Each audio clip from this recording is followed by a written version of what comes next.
আসসালামু আলাইকুম আমার প্রাণপ্রিয় দেশবাসী।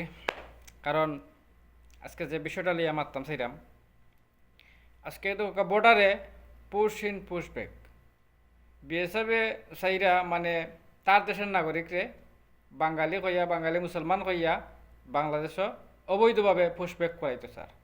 কিন্তু আমরা বাংলাদেশ বর্ডার গার্ড এবং বাংলাদেশের যার বর্ডারের যে জনগণ আছে তারার সাহসী দক্ষতায় মানে বেশি একটা সুবিধা করতে পারেন না।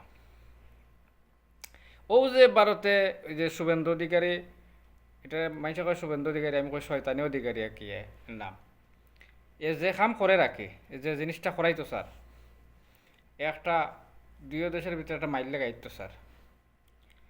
এখন আমরা তো আসলে বাঙালি আমরা শান্তপ্রিয়, শান্ত বীরের জাতি, আমরা তো এর লান খাফরুষ নাই।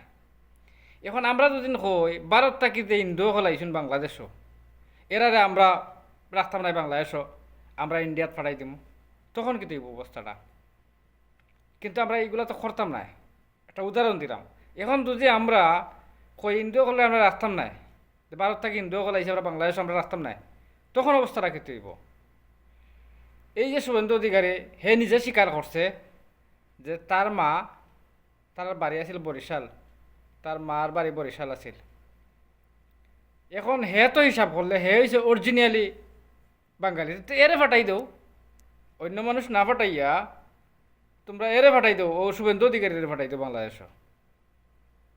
তো সে তার ফেলার বেশি কুল্লিব না মানছে হারামির বাচ্চেন। আমার মাকেও বরিশাল থেকে চলে আসতে হয়েছে শুধুমাত্র হিন্দু হওয়ার অপরাধ। নিজের কেসে নিজেই ফেসে গেছে, আমরা তো মামলা করবো এটা নিয়ে। ওর মায়ের সিটিজেনশিপ সার্টিফিকেট দাবি করবে, ওর কত দম আছে আগে নিজের মায়ের সার্টিফিকেটটা প্রমাণ করুক যে তোর মা